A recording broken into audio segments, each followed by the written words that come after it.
This is the Ninja Crispi Air Fryer, a portable cooking system that lets you prep, cook, serve and store your meals, making less mess and fewer dishes. Inside the box we have a recipe guide and user manual, a 1500 watt power pod. There is an adapter to use with the bigger 4/4 or 3.8 litre container.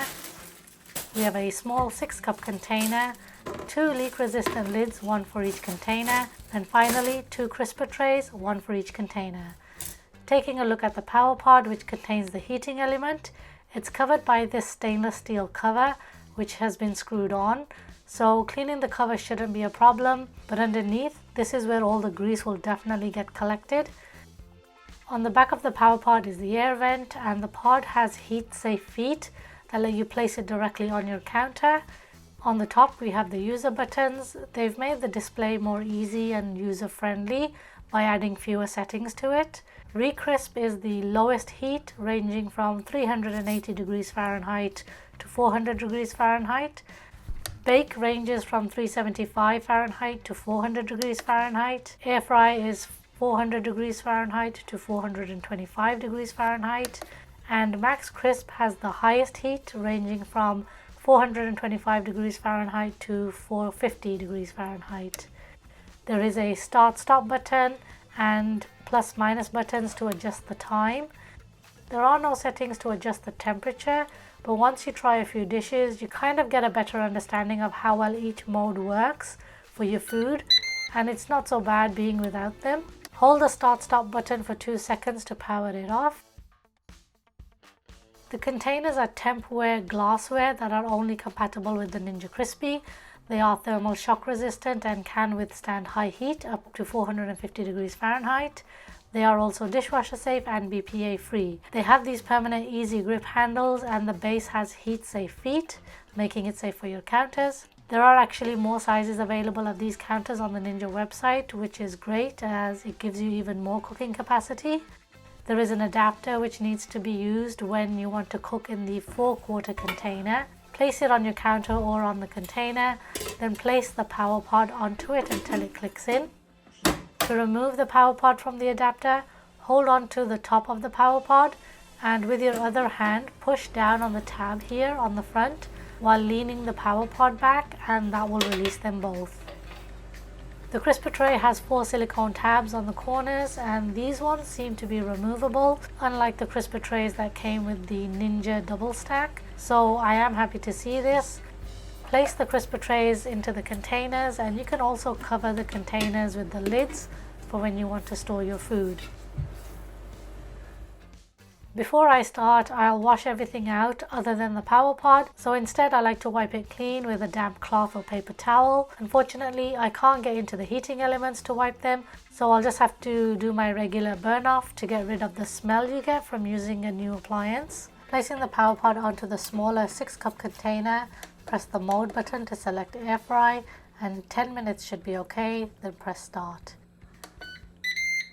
And immediately you can hear they have their signature beep sound. The power pod actually senses which container you're using and automatically adjusts the cooking temperature, which is why there are no temperature settings on the display panel. I'm assuming when you're using the smaller container, the temperature probably falls towards the lower end of the temperature range. The manual doesn't really say anything about that or whether the time should be adjusted when cooking in the smaller versus the larger, so I had to test this out for myself. I cooked 2 separate batches of chicken wings which were seasoned slightly differently. I like that I have 2 containers to be able to keep my salted and unsalted separate. I also like to preheat the air fryer for 5 minutes whenever I'm cooking meat or chicken. I also prefer to place my food in a single layer rather than overlapping them, because then I'll need to toss them around a few times and it also takes longer to cook. I cooked this big batch of wings on air fry mode for 20 minutes, flipping them at the 10-minute mark.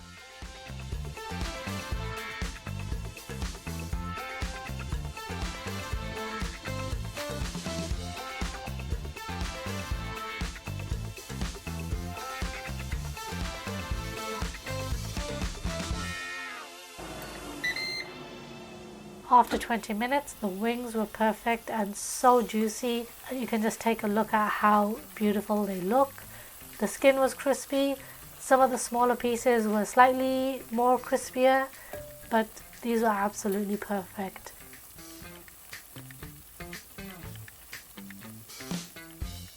For the second smaller batch, I removed the power pod from the adapter since I didn't need to use it for that container, and the second batch of wings cooked in about 15 to 16 minutes.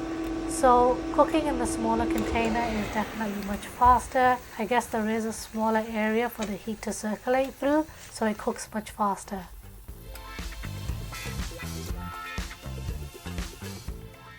I tested out the max crisp setting by cooking some chicken strips and fries. I can fit about 6 chicken strips on half the crisper tray, and on the other half I loaded it with shoestring fries. When cooking frozen foods, max crisp apparently will be the best setting to use, as it should give more crispier results than air fry setting. Since frozen foods have a lot of moisture in them, the max crisp setting uses slightly higher heat compared to the air fry setting, which should make the frozen foods crisp up much better and quicker too.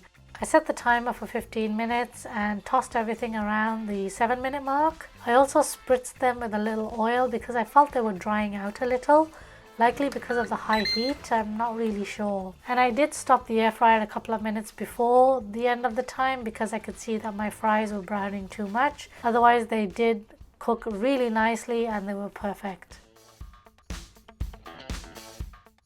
I reheat frozen pizzas all the time, and I usually set the temperature to 315 degrees Fahrenheit for about 5 to 7 minutes, depending on the thickness of the pizza. I'm using the small container for this, and since the Crispy doesn't have a temperature adjustment, I selected the Recrisp function and set the time for 7 minutes. But I stopped after 6 minutes because the cheese started to brown a little more than I would have liked. But when I reheated 2 slices of the frozen pizza in the bigger container, it actually took 9 minutes. So the bigger container definitely does add more cook time compared to the smaller container. I tested out a very small piece of fish, coating it in some homemade batter that contained all-purpose flour and corn flour, salt, chili flakes and cumin seeds. But I know it's difficult getting air fryer recipes to work with wet batter, so I only added a thin layer and then I placed it in the freezer for 10 minutes to chill it completely. If you have time, put it in the fridge to chill, but I was planning to make this immediately, so I just popped it in the freezer. Then first spraying the tray with oil before placing the fish down, then spray some more oil on top. Select air fry for 7 minutes. I did flip it very carefully when there were 2 minutes left. I was very surprised at how well the fish cooked. It had crispy edges, and I'll be honest, I don't know why, but I thought it would be like rubber. But the fish was so flaky and soft, it came out great. I'm actually planning to make it again, adding a bit more batter to it next time. I think this worked really well.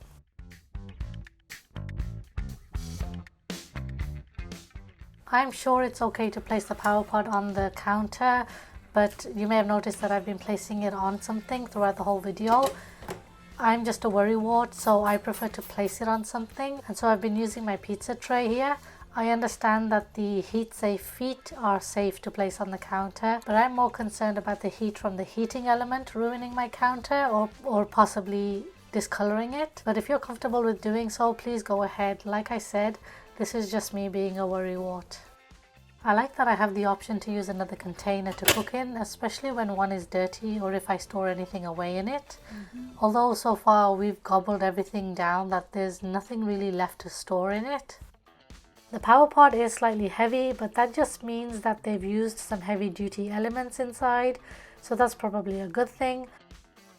Since the containers are made of heavy duty heat resistant glass, they are also slightly heavy, but they're not too big in size and they are manageable. Just remember to use heat resistant holders when lifting them from the handles because they do get hot too. When you lift up the power pod, it automatically stops. When you place it back on, you need to press the start button to resume it. It's slightly loud for a tiny air fryer, and I see they still kept their loud signature beep that can't be muted or lowered. Another important observation I made is that water tends to collect at the back of the unit. The manual states to keep it at least 6 inches away from anything. I kept it much further than 6 inches away from my backsplash, and it still managed to reach and drip down and pool in the edge here where my sealant is. So you want to be sure to wipe it up immediately, otherwise it may cause problems later on. The things I love about this portable air fryer, it's simple to use. The ability to prep, cook, serve and store is definitely a huge bonus, and the fact that I can easily switch from one cooking container to the other is great, especially when one of them is dirty or has food stored in it. Having the glass is a game changer because you can see your food from all angles, not just the front, and I feel most of the viewing windows on air fryers are a little tinted, that you can't see your food very clearly as you can in clear glass. I really wouldn't follow timings from the recipe book and would suggest you just keep an eye on your food, because I did that and I ended up with a very well done steak, unfortunately. I've been using the Ninja Crispi for a couple of weeks now, and I have lots more recipes and tips to share with you guys, but I will save them for another video. If you guys want to watch that, please do subscribe so you don't miss it. If you guys found this video useful, please give it a like. And if you are new to my channel, please do consider subscribing. I try my best to bring out videos every week.